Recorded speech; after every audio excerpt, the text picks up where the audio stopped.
Be thou assured, good Cassio, I will do all my abilities in thy behalf. Good madam, do. I warrant it grieves my husband as if the cause were his. Oh, that's an honest fellow. Do not doubt, Cassio, but I will have you, my lord. I will have my lord and you again as friendly as you were. Bounteous madam, whatever shall become of Michael Cassio, he's never anything but your true servant. I know it. I thank you. You do love my lord, you have known him long, and be you well assured he shall in strangeness stand no farther off than in a politic distance. Aye, but lady, that policy may either last so long, or feed upon such nice and waterish diet, or breed itself so out of circumstance that I, being absent, and my place supplied, my general will forget my love and service. Oh, do not doubt that. Before Emilia here, I give thee warrant of thy place. Assure thee, if I do vow a friendship, I'll perform it to the last article. My lord shall never rest. I'll watch him tame and talk him out of patience. His bed shall seem a school, his board a shrift. I'll intermingle everything he does with Cassio's suit. Therefore be merry, Cassio, for thy solicitor shall rather die than give thy cause away. Madam, here comes my lord. Madam, I'll take my leave. Why, stay and hear me speak. Madam, not now. I am very ill at ease, unfit for mine own purposes. Well, do your discretion. Huh? I like not that. What dost thou say? Nothing, my lord, or if I know not what. Was not that Cassio parted from my wife? Cassio, my lord? No, sure, I cannot think it, that he would steal away so guilty-like, seeing your coming. I do believe 'twas he. Oh, no, my lord. I've been talking with a suitor here, a man that languishes in your displeasure. Who is't you mean? Why, your Lieutenant Cassio. Good my lord, if I have any grace or power to move you, his present reconciliation take. For if he be not one that truly loves you, that errs in ignorance and not in cunning, I have no judgment in an honest face. I prithee, call him back. Went he hence now? Aye, sooth, so humbled that he left part of his grief with me to suffer with him. Good love, call him back. Not now, sweet Desdemona, some other time. But shall be shortly? The sooner sweet for you. Shall be tonight at supper? No, not tonight. Tomorrow, dinner then? I shall not dine at home. I meet the captains at the Citadel. Why then tomorrow night, or Tuesday morn, or Tuesday noon or night, on Wednesday morn. I prithee name the time, let it not exceed 3 days. Faith, he's penitent, and yet his trespass, in our common reason, save that they say the wars must make example out of their best, is not almost a fault to incur a private check. When shall he come? Tell me, Othello. I wonder in my soul what you would ask me that I should deny, or stand so mammering on. What, Michael Cassio, that came a-wooing with you, and so many a time when I have spoke of you dispraisingly have ta'en your part. To have so much to do to bring him in, trust me, I could do much. Prithee, no more. Let him come when he will. I will deny thee nothing. Why, this is not a boon. 'Tis as I should entreat you wear your gloves, or feed on nourishing dishes, or keep you warm, or sue to you to do a peculiar profit to your own person. Nay, when I have a suit wherein I mean to touch your love indeed, it shall be full of poise and difficult weight, and fearful to be granted. I will deny thee nothing. Whereon I do beseech thee, grant me this, to leave me but a little to myself. Shall I deny you? Farewell, my lord. Farewell, my Desdemona. I'll come to thee straight. Emilia, come. Be as your fancies teach you. Whate'er you be, I am obedient. Excellent wretch.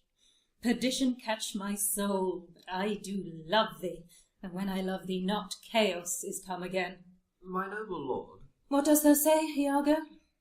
Did Michael Cassio, when you wooed my lady, know of your love? He did, from first to last. Why dost thou ask? But for a satisfaction of my thoughts, no further harm. Why of thy thought, Iago? I did not think he had been acquainted with her. Oh, yes, and went between us very oft. Indeed. Indeed? Ay, indeed. Discern'st thou aught in that? Is he not honest? Honest, my lord? Honest? Ay, honest. My lord, for aught I know. What dost thou think? Think, my lord. Think, my lord. Alas, thou echoest me, as if there were some monster in thy thoughts too hideous to be shown. Thou dost mean something. I heard thee say even now thou likest not that. When Cassio left my wife, what didst not like? And when I told thee he was of my counsel in my whole course of wooing, thou criedst, Indeed, and didst contract and purse thy brow together, as if thou then hadst shut up in thy brain some horrible conceit. If thou dost love me, show me thy thought. My lord, you know I love you. I think thou dost. And for I know thou'rt full of love and honesty, and waste thy words before thou givest them breath. Therefore these stops of thine fright me the more. For such things in a false disloyal knave are tricks of custom, but in a man that's just, they're close dilations, working from the heart, that passion cannot rule. For Michael Cassio, I dare be sworn, I think that he is honest. I think so too. Men should be what they seem, or those that be not, would they might seem none. Certain men should be what they seem. Why then, I think Cassio's an honest man. Nay, yet there's more in this. I prithee speak to me as to thy thinkings, as thou dost ruminate, and give thy worst of thoughts the worst of words. Good my lord, pardon me. Though I am bound to every act of duty, I am not bound to that all slaves are free to. Utter my thoughts? Why, say they are vile and false, as where's that palace whereinto foul things sometimes intrude not? Who has that breast so pure, wherein uncleanly apprehensions keep leets and law days, and in session sit with meditations lawful? Thou dost conspire against thy friend, Iago, if thou but think'st him wronged, and mak'st his ear a stranger to thy thoughts. I do beseech you, though I perchance am vicious in my guess, as I confess it is my nature's plague to spy into abuses, and oft my jealousy shapes faults that are not, that your wisdom from one that so imperfectly conceits would take no notice, nor build yourself a trouble out of his scattering and unsure observance. It were not for your quiet nor your good, nor for my manhood, honesty, and wisdom to let you know my thoughts. What dost thou mean? Good name in man and woman, dear my lord, is the immediate jewel of their souls. Who steals my purse steals trash. 'Tis something, nothing, 'twas mine, 'tis his, and has enslaved to thousands. But he that filched from me my good name robs me of that which not enriches him, and makes me poor indeed. I'll know thy thoughts. You cannot, if my heart were in your hand, nor shall not whilst 'tis in my custody. Oh, beware, my lord, of jealousy. It is the green-eyed monster which doth mock the meat it feeds on. That cuckold lives in bliss, who, certain of his fate, loves not his wronger, but oh, what damned minute he tells over, who dotes, yet doubts, suspects, yet soundly loves. Oh, misery. Poor and content is rich, and rich enough, but riches fineless is as poor as winter to him that ever fears he shall be poor. Good heaven, the soul of all my tribe, defend from jealousy. Why? Why is this? Think'st thou I'd make a life of jealousy, to follow still the changes of the moon with fresh suspicions? No, to be once in doubt is to be resolved. Exchange me for a goat, when I shall turn the business of my soul to such ex-supplicate and blown surmises, matching thy inference. 'Tis not to make me jealous, to say my wife is fair, feeds well, loves company, is free of speech, sings, plays, and dances well. Where virtue is, these are more virtuous. Nor from mine own weak merits will I draw the smallest fear or doubt of her revolt, for she had eyes and chose me. No, Iago, I'll see before I doubt. When I doubt, prove. And on the proof there is no more but this, away at once with love or jealousy. I am glad of this, for now I shall have reason to show the love and duty that I bear you with frankest spirit. Therefore, as I am bound, receive it from me. I speak not yet of proof. Look to your wife, observe her well with Cassio. Wear your eyes thus, not jealous nor secure. I would not have your free and noble nature out of self-bounty be abused. Look to it. I know our country disposition well. In Venice they do let heaven see the pranks they dare not show their husbands. Their best conscience is not to leave it undone, but keep it unknown. Dost thou say so? She did deceive her father, marrying you, and when she seemed to shake and fear your looks, she loved them most. And so she did. Why go to then?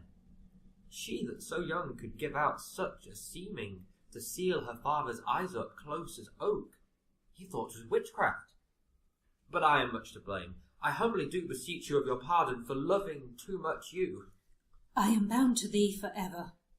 I see this have a little dashed your spirits. Not a jot, not a jot. Trust me, I fear it has. I hope you will consider what is spoke comes from your love. But I do see you're moved. I am to pray you not to strain my speech to grosser issues, nor to larger reach than to suspicion. I will not. Should you do so, my lord, my speech should fall into such vile success which my thoughts aimed not. Cassio is my worthy friend. My lord, I see you're moved. No, not much moved. I do not think but Desdemona's honest. Long live she so, and long live you to think so. And yet how nature erring from itself. Aye, there's the point. As, to be bold with you, not to affect many proposed matches of her own clime, complexion, and degree, whereto we see in all things nature tends. One may swell in such as will most rank, foul, disproportion, thoughts unnatural. But pardon me, I do not in position distinctly speak of her, though I may fear her will, recoiling to her better judgment, may fall to match you with her country forms, and happily repent. Farewell, farewell. If more thou dost perceive, let me know more. Set on thy wife to observe. Leave me, Iago. My lord, I take my leave.